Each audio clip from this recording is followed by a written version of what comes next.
प्यारे बच्चों, सुभागी देवी intermediate college के स्टडी क्लास में आप सभी का स्वागत है।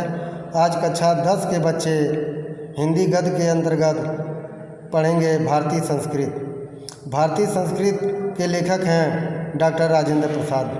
डॉक्टर राजेंद्र प्रसाद भारतीय संस्कृत के विषय में बताते हुए आगे कह रहे हैं कि आज विज्ञान मनुष्य के हाथों में अद्भुत और अतुल्य शक्ति दे रहा है। इसका उपयोग एक व्यक्ति और समूह के उत्कर्ष और दूसरे व्यक्ति के समूह के गिराने से होता ही रहेगा।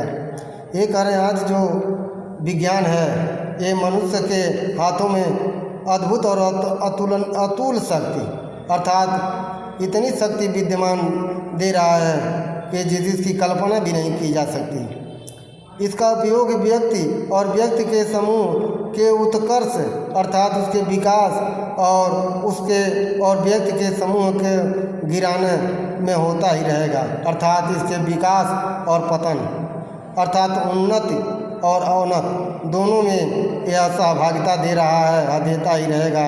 इसलिए हमें उस भावना को जागृत रखना और उसे जागृत रखने के लिए कुछ ऐसे साधनों को भी हाथ में रखना होगा जो उस अहिंसात्मक त्याग भावना को प्रोत्साहित करें और भोग भावना को दबाए रखें। इसलिए हमें ऐसे भावना का विकास करना है, मानव के अंदर ऐसे भावना की जागृत करना है जो उनके साधनों को हाथ में भी रखा रहे और उनके अहिंसात्मक त्याग भावना को भी बलवती करती रहे अर्थात उनके भोग और भावना को दबाए रखें।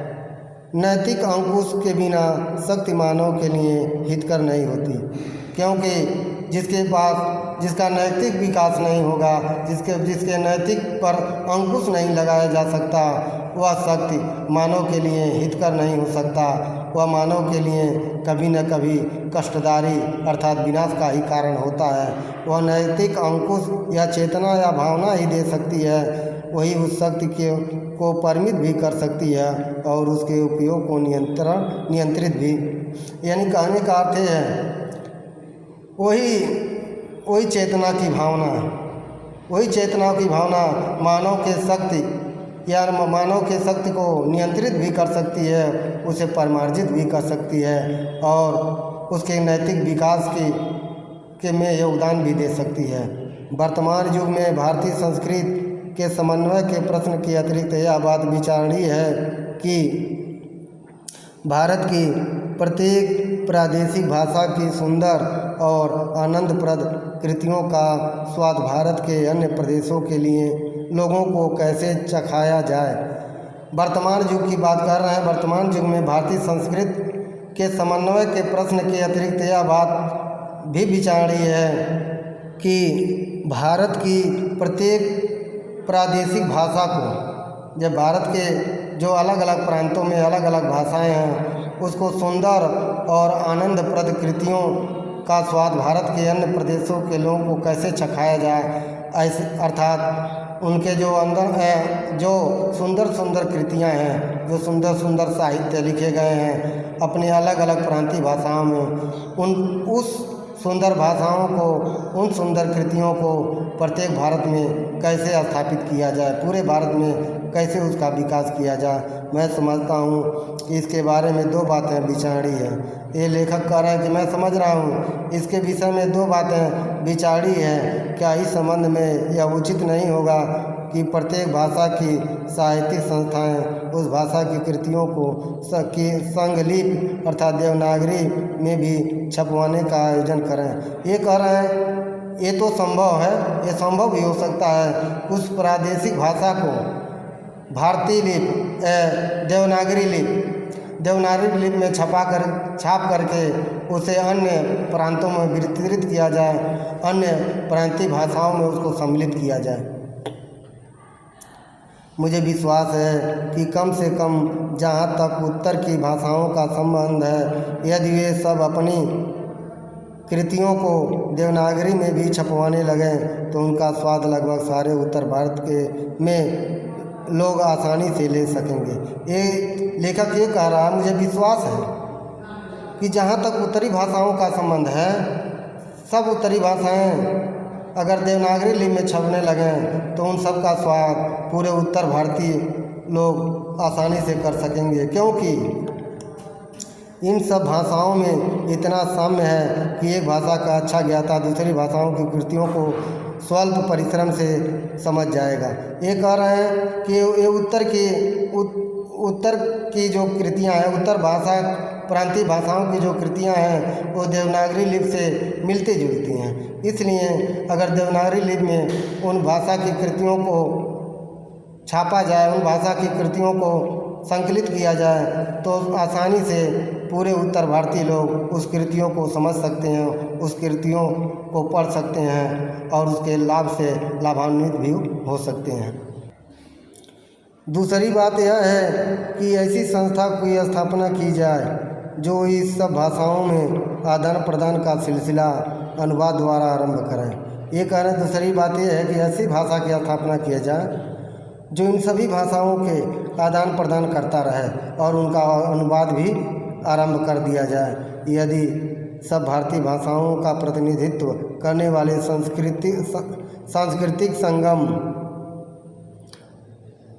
संगम स्थापित हो जाता है तो इस बारे में बड़ी सहूलियत होगी।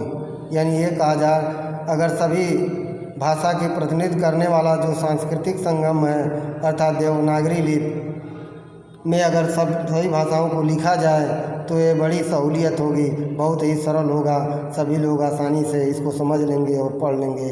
साथ ही वह संगम साहित्य को प्रोत्साहन भी प्रदान करेगा। इस प्रकार वह संगम साहित्य को भी प्रोत्साहन भी और प्रदान करेगा। संगम साहित्य क्या है? संगम साहित्य है दक्षिणी भारत का साहित्य। उस दक्षिणी भारत के साहित्य को भी प्रोत्साहन मिलेगा और धीरे धीरे वे लोग भी देवनागरी लिपि में अपनी कृतियां को छापेंगे और अच्छे साहित्य के स्तर पर निर्धारण और सृजन करने में भी पर्याप्त अच्छा कार्य कर सकेगा। साहित्य संस्कृत का एक व्यक्त रूप है। इसके दूसरे रूप गान, नृत्य, चित्रकला, वास्तुकला, मूर्तिकला इत्यादि में देखे जाते हैं। एक आ रहा लेखक कि साहित्य संस्कृत का एक व्यक्त रूप है जिसे हम बोल सकते हैं, जिसे वाणी द्वारा व्यक्त किया जा सकता है। लेकिन दूसरे रूप में अगर देखें तो गान अर्थात गीत, नृत्य के साथ, चित्रकला के साथ वास्तुकला और मूर्तिकला आदि में भी उन साहित्यों को देखा जा सकता है। भारत अपनी एक सूत्रता इन सब कलाओं द्वारा प्रदर्शित करता आया है। इस प्रकार भारत प्राचीन समय से ही अपनी एक सूत्रता को इन सभी कलाओं द्वारा प्रदर्शित करता आया है। कौन कौन? गान के माध्यम से, नृत्य के माध्यम से, चित्रकला और वास्तुकला और मूर्तिकला के माध्यम से प्राचीन काल से ही ये इस कला का प्रदर्शन करता आया है। इन सब विषयों पर हमको इस प्रतिज्ञा को ध्यान में रखकर विचार करना है जो एक भवन में शाहजहां ने उसके निर्माण के पश्चात खुदवा दी थी, उसने गर्व के साथ खुदवा दिया था। इन सभी विषयों पर हमको इस प्रतिज्ञा पर ध्यान रखना, विचार करना है जो एक भवन में शाहजहां ने उसके निर्माण के पश्चात खुदवा दी थी और उसने अपने गर्व के साथ खुदवा दिया था, अर्थात गर्व के साथ उसको खुदवाया था। आगे देखें, शाहजहां ने जो खुदवाया था, जो लिखवाया था, वह नीचे लिखा गया है। गर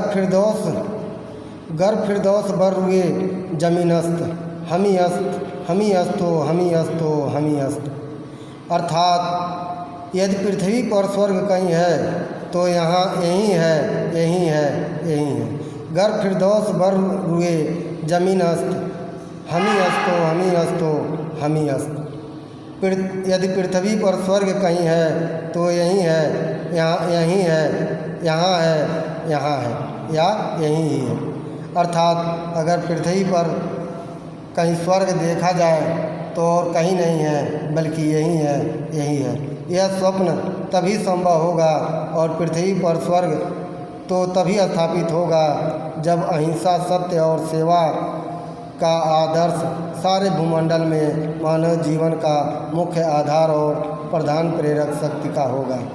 यह सत्य तभी होगा कि अगर यह पृथ्वी स्वर्ग तभी बन सकती है जब सत्य और अहिंसा और सेवा का भाव पूरे भूमंडल पर मानव जीवन का मुख्य आधार रहेगा और यह प्रधान प्रेरक शक्ति भी विद्यमान रहेगा। तो प्यारे बच्चों, आप लोग डॉक्टर राजेंद्र प्रसाद द्वारा लिखा गया भारतीय संस्कृत की व्याख्या इस वीडियो के माध्यम से सुने हैं और अगले वीडियो में अगले पाठ की व्याख्या को करेंगे। तब तक के लिए धन्यवाद।